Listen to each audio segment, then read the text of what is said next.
പറയൂ കുട്ടികളെ, നമ്മുടെ നബിയുടെ പേരെന്ത്?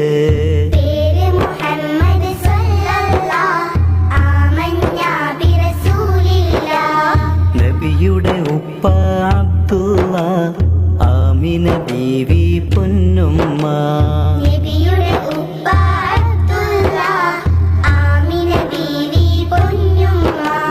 നബിയുടെ ജനനം മക്കത്ത്, മരണം പുണ്യമദീനത്ത്.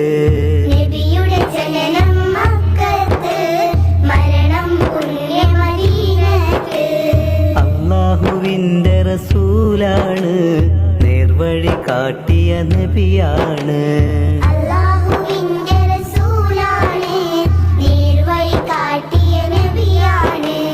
മുത്ത് നബിയുടെ മാർഗത്തിൽ ജീവിച്ചാലോ സ്വർഗത്തിൽ.